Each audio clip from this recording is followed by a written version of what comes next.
Jamaah rahimakumullah, pada hari itu semua bergantung dengan amalannya. Sebagian orang-orang sudah masuk surga nih, sebagian mereka tertahan di kontor. Berkaitan dengan pintu surga ini, di dalam hadis yang diriwayatkan Imam Muslim, Rasulullah sallallahu alaihi wasallam mengatakan, "Walladzi nafsu Muhammadin biyadih." Demi Allah yang jiwa Muhammad berada di tangannya.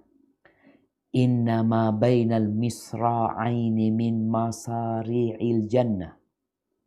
Di antara dua daun pintu surga ini. Kama baina Makkah wa Hajar. Jaraknya itu seperti antara Mekah dan Hajar. Atau kama baina Makkah wa Busra. Atau seperti di antara Mekah dan Busra. Hadis riwayat Muslim. Berapa jaraknya? Mungkin Zubair bisa ditampilkan? Dulu yang dikirim via Telegram.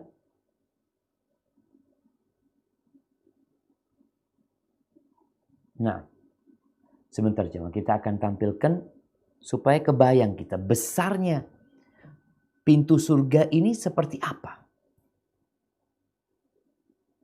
Nah, ya, bisa digedein lagi.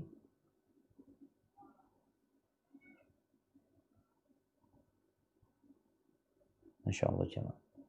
Tunggu antum sabar.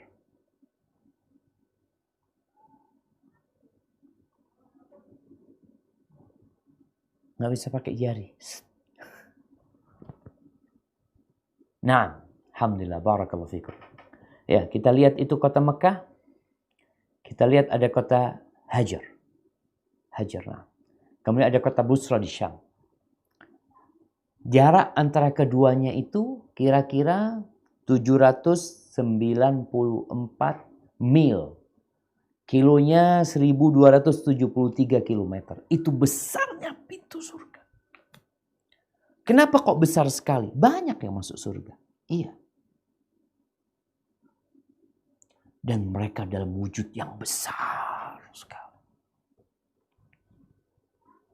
Insya Allah pekan depan kita akan berbincang tentang bagaimana mereka memasuk surga dalam kondisi seperti apa orang-orang itu masuk surga.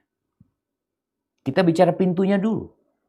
Dan kita tahu pintu surga itu ada 8. Antum bersiapkan diri. Allah memberikan pilihan kepada manusia mau masuk dari pintu mana saja. Nabi SAW menyebutkan juga tentang kondisi pintu surga nantinya. Wala ya'tiyanna 'alaiha yaumun wa huwa kadhidun minaz ziham. Akan datang suatu hari di mana pintu itu ramai berdesak-desakan orang untuk masuk.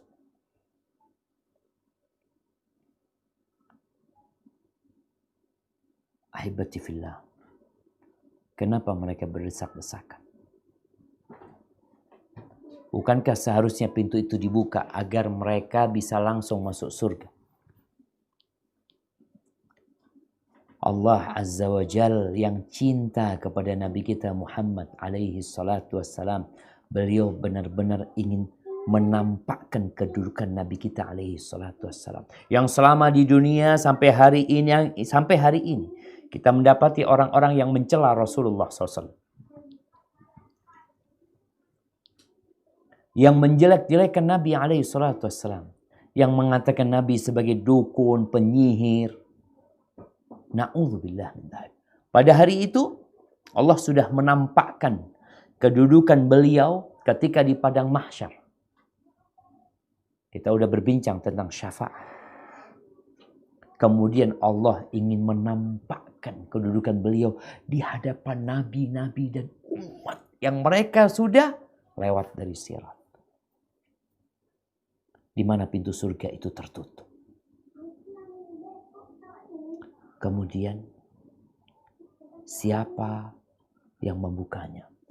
Nabi kita Muhammad alaihissalam. Dalam hadis yang diriwayatkan Imam Tabrani dari Anas bin Malik radhiyallahu anhu qala Rasulullah sallallahu alaihi wasallam ati babal jannah fa astaftih. Aku mendatangi pintu surga, aku minta dibukakan. Dalam riwayat fa akhudhu bi halaqati al-bab. Aku ambil tuh pegangan untuk ngetuk pintu yang besar itu jamaah. Ada riwayat dari Ali bin Abi Thalib mauquf bahwasanya yang untuk mengetuk pintu surga itu adalah terbuat dari yakuta hamra, dari permata merah. Diketukkan ke emas. Jadi lempengan yang untuk mengetuknya agar menimbulkan suara itu dari emas. Kalau kita membaca riwayat-riwayat Syiah berkaitan dengan hadis ini, ketika diketuk pintunya itu mengatakan ya Ali. Enggak. Ketika diketuk yang akan datang adalah malaikat penjaga pintu surga. Ibnu Qayyim menyebutkan namanya Ridwan. Tapi ingat hadis tentang nama penjaga neraka, penjaga surga ini Ridwan tidak disebutkan dalam hadis yang sahih. Lalu bertanya, man? Au manil qari'? Siapa yang ngetuk pintu? Lalu aku mengatakan Muhammad. Ada riwayat Muhammad Rasulullah. Lalu penjaga pintu surga itu mengatakan, la aftahu li ahadin qabla. Aku memang tidak membuka pintu ini kecuali buat engkau. Sebelummu nggak ada yang masuk surga sebelum engkau. Wala aqumu li ahadin ba'dak. Dan aku nggak akan berdiri untuk membukakan pintu itu, menyambut orang yang masuk kecuali buat engkau.